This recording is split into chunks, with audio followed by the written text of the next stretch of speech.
इससे पहले जो आपने टॉपिक पढ़ा that means force acting on A current carrying conductor when it is placed in uniform magnetic field, तो उसी टॉपिक पे बेस्ड हमारा एक डिवाइस है जो उस प्रिंसिपल पे काम करता है। It is very important device that is electric motor. काम क्या है इस डिवाइस का? What is the aim? It is a device which converts electrical energy into mechanical energy। that means अगर हम इसे इलेक्ट्रिसिटी देते हैं, that means electrical energy provide करते हैं, तो ये उसके बदले में हमारा कोई काम कर देगा। that means इलेक्ट्रिकल एनर्जी को किसी न किसी मैकेनिकल एनर्जी में क्या कर देगा? कन्वर्ट कर देगा। और वो भी कैसे? उसी प्रिंसिपल पर। क्या कहता है principle? When a current carrying conductor is placed in magnetic field it experiences a force. जब भी आप किसी करंट कैरिंग कंडक्टर को प्लेस करोगे मैग्नेटिक फील्ड में, तो उसके ऊपर एक फोर्स लगता है और उस फोर्स से आप कोई भी वर्क करवा सकते हो। और ये मोटर आपको हर जगह देखने को मिलती है। वॉशिंग मशीन में भी होती है, वाटर पंप की तरह भी हम इसे यूज करते हैं, मिक्सर ग्राइंडर में भी होती है, हर जगह ये मोटर होती है। इलेक्ट्रिकल एनर्जी को किस में कन्वर्ट कर देती है? मैकेनिकल एनर्जी में। हमारा कोई ना कोई काम आसान कर देती है। इसके लिए कंस्ट्रक्शन है। It consist rectangular coil ABCD of insulated copper wire. इसके अंदर एक रेक्टेंगुलर कॉइल है ABCD जो कि एक कॉपर वायर की है बट ऊपर से इंसुलेटेड है। Next it has two metallic split rings R1 and R2। इसमें दो रिंग्स है R1 एंड R2।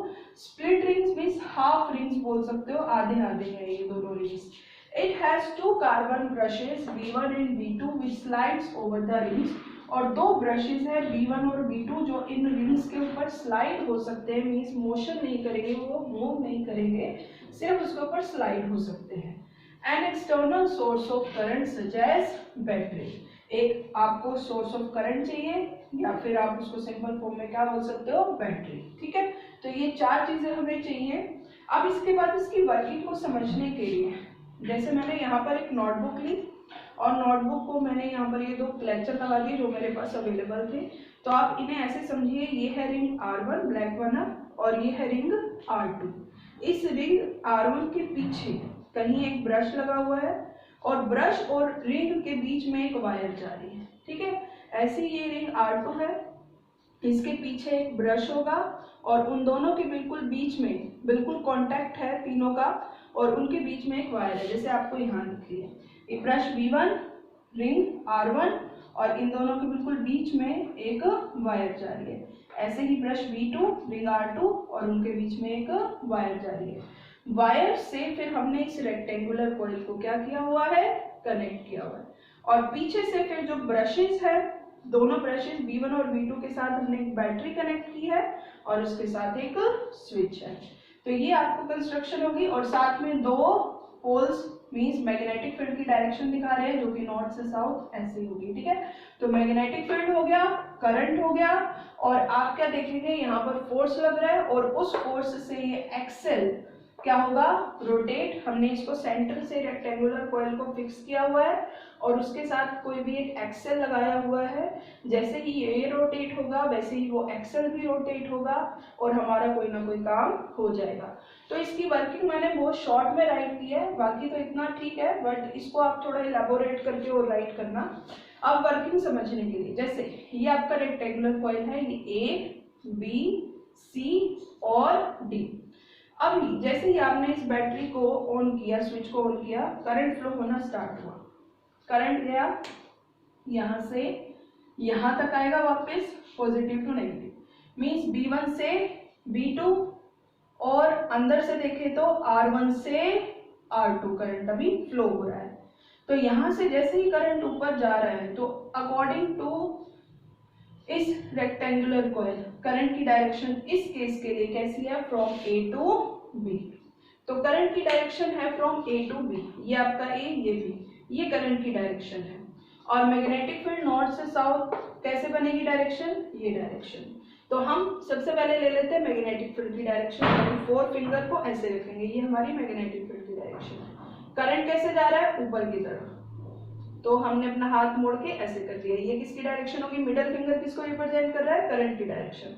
तो फोर्स कहाँ लग रहा है बच्चों? थंब किसको रिप्रेजेंट कर रहा है? फोर्स को जो कि लग रहा है डाउनवर्ड। तो यहाँ से देखो ये आपकी करंट की डायरेक्शन मिडिल फिंगर, ये मैग्नेटिक फील्ड की, और ये किसको रिप्रेजेंट कर रहा है, फोर्स को, जो कि फोर्स कहाँ लग रहा है, डाउनवर्ड। तो AB पे फोर्स लगा डाउनवर्ड, सेंटर से तो फिक्स है, ये ऐसे जाएगा। अब BC पर हम नहीं देखते हैं, यहाँ CD पर देखते हैं। CD पर, इसी के बिल्कुल सामने, यहाँ पर करंट की डायरेक्शन कहाँ है, डाउनवर्ड। मैग्नेटिक फील्ड तो अभी भी कहाँ है, बिल्कुल इसी डायरेक्शन में, नॉर्थ से साउथ। करंट आ रहा है नीचे, मैग्नेटिक फील्ड की ये डायरेक्शन, तो फोर्स कहाँ लग रहा है इस पे, अपवर्ड। तो सेंटर से ही फिक्स है, यहाँ से फोर्स लगा डाउनवर्ड, यहाँ से अपवर्ड, तो क्या होगा, ये ऐसे रोटेट होके अब ये यहाँ आ गए। जैसे ही ये यहाँ आया तो इसके साथ ये रिंग R2 और ये R1 भी इसके साथ आए, ये कहीं नहीं गए, ठीक है, लेकिन ब्रशेस वहीं के वहीं है, वो मूव नहीं कर रहे। तो क्या हुआ, इनका उस सर्किट से कॉन्टैक्ट टूट गया, लेकिन फिर भी ये नहीं रुकेंगे। क्यों नहीं रुकेंगे, बिकॉज ऑफ इनर्शिया। इनर्शिया क्या कहता है, आप जिस स्टेट में हैं उसी स्टेट में रहेंगे कब तक, जब तक कोई फोर्स नहीं लगता। आप यहाँ पर थे, सर्किट बिल्कुल कनेक्ट था, वायर बिल्कुल कनेक्ट थी, जैसे यहाँ आए तो क्या हुआ, आप कांटेक्ट में नहीं है, मींस करंट पास नहीं हो रहा, लेकिन फिर भी आपके ऊपर फोर्स लग रहा है, किसकी वजह से, इनर्शिया। वो कहता है मोशन में हो तो मोशन में रहो, कब तक, जब तक फोर्स नहीं लगता। आप यहाँ आ गए, अब AB इधर आ गया, CD इधर, और AB के साथ रिंग R1 इधर आ गया और रिंग R2 इधर। ये सेकंड केस है, फर्स्ट है सेकंड। अब AB के साथ R1 इधर, CD के साथ R2 इधर, लेकिन V1 और V2 अभी भी वही है, सर्किट जो पहले था वो एज इट इज है, V1 और V2। अब इतनी ही देर में करंट की डायरेक्शन चेंज होगी, क्योंकि हमने जो बैटरी लगाई है या जो भी सोर्स ऑफ करंट लिया है वो AC है। AC मीन्स वो हर थोड़ी देर बाद अपनी साइकिल रिवर्स कर रहा है, मीन्स अपनी डायरेक्शन क्या कर रहा है, चेंज। फर्स्ट हाफ साइकिल के लिए इसकी डायरेक्शन पॉजिटिव है और सेकेंड हाफ ऑफ साइकिल के लिए इसकी डायरेक्शन क्या हो गई, नेगेटिव। मीन्स करंट की डायरेक्शन नेगेटिव चेंज हो गई, रिवर्स हो गई, यहाँ नेगेटिव हो गया, यहाँ पॉजिटिव। अब करंट कैसे फ्लो होगा, ऐसे, फ्रॉम पॉजिटिव टू नेगेटिव। तो अकॉर्डिंग टू दिस डायग्राम पहले करंट फ्लो हो रहा था B1 टू B2, बट अब करंट कैसे फ्लो हो रहा है, B2 टू B1। तो डायरेक्शन अगर चेंज है करंट की, तो फोर्स की डायरेक्शन भी क्या होनी चाहिए, चेंज। लेकिन यहाँ पर हमने क्या लगाया हुआ है, स्प्लिट रिंग्स। स्प्लिट रिंग्स का काम होता है, एक फंक्शन होता है जिसके लिए ये बहुत ही इम्पोर्टेंट है। 1 मार्क में कई बार इसका फंक्शन पूछ लेते हैं। इसका फंक्शन क्या है, to reverse the direction of current. ये करंट की डायरेक्शन को क्या करते हैं, रिवर्स। कैसे रिवर्स किया, देखो अब जैसे ही ये मोशन करके आए थे तो R1 इसके साथ आ गया, R2 इसके साथ। पहले भी करंट कैसे फ्लो हो रहा था, R1 टू R2, और अभी भी इस डायग्राम में भी अगर आप देखो तो करंट कैसे फ्लो हो रहा है, R1 टू R2। वो B1 और B2 उसी पोजीशन पे हैं, बट रिंग्स उस कॉइल के साथ घूम के क्या हो गए हैं, उन्होंने अपनी डायरेक्शन रिवर्स कर ली, जिसकी वजह से करंट की डायरेक्शन भी क्या हो गई, रिवर्स। देखो एक चीज तो पहले ऐसे थी, आपने उसे रिवर्स किया, लेकिन किसी ने आके उसे और रिवर्स कर दिया, मींस क्या हुआ, ये वापस उसी पोजीशन पे आ गई। तो यही काम ये रिंग कर रहा है। एक तो आपको पता है करंट डायरेक्शन रिवर्स करने वाला है, लेकिन वो खुद भी अपनी डायरेक्शन कॉइल क्या कर देती है, रिवर्स। ये रिंग्स उसकी डायरेक्शन रिवर्स कर देते हैं, तो इसका मतलब वो पहले जैसी पोजीशन पे वापस। तो तब भी इसके ऊपर फोर्स क्या लगेगा, सेम, क्योंकि अभी वापस अपनी पोजीशन पर आ चुका है। तो AB पे करंट अब भी अपवर्ड है, पहले भी अपवर्ड था, तो फोर्स कहाँ लगेगा, डाउनवर्ड।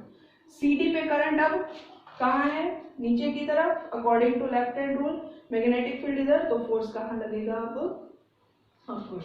तो जैसे ही इस पर ये फोर्स लगा तो अब ये फिर से क्या होगी, रोटेट होना स्टार्ट हो जाएगी, और ऐसे कंटिन्यूस ये क्या करती रहेगी, रोटेट करती रहेगी और रुकेगी नहीं। ये ऐसे काम नहीं करेगी कि एक बार ये ऐसे गई फिर ऐसे गई, क्योंकि अगर करंट की डायरेक्शन रिवर्स होती है तो फोर्स ऐसा ही लगना चाहिए था, एक बार ऐसे एक बार ऐसे, रिवर्स होनी चाहिए थी। लेकिन हमारे यहाँ पर ये रिंग्स लगाने की वजह से क्या हुआ, जब ये ऐसे गई तो अपने आप ही करंट की डायरेक्शन रिवर्स, मीन्स ये उल्टा नहीं जा पाएगी, ये इसी तरीके से क्या होती रहेगी, रोटेट होती रहेगी। अब एक बार हम इसकी वर्किंग को रीड कर लेते हैं, फिर ये हमारा टॉपिक कंप्लीट हो जाएगा। फॉर फर्स्ट हाफ साइकिल, तो मैंने जैसे पहले बताया, मैंने इसे बहुत शॉर्ट में राइट किया, आप इसे थोड़ा और इलेबोरेट कर सकते हैं। For first half cycle current flows from A B C D, current ऐसे गया। According to Fleming's left hand rule the force on A B is downward, force A B पर कौन सा लगा, डाउनवर्ड, और सी डी पर upward. For second half cycle the current direction of current is also from A B C D, वापस से ABCD होगी, DCBA नहीं हुई, क्यों नहीं हुई, क्योंकि हमने रिंग्स की पोजीशन भी क्या कर दी, चेंज, दो चीजें रिवर्स कर दी। Again according to Fleming's left hand rule the direction of force is same as previous, तो इस दो बार रिवर्स करने की वजह से फिर से उसकी पहले जैसी ही डायरेक्शन हुई फोर्स की, and the coil continues to rotate. Okay students, that is enough for today.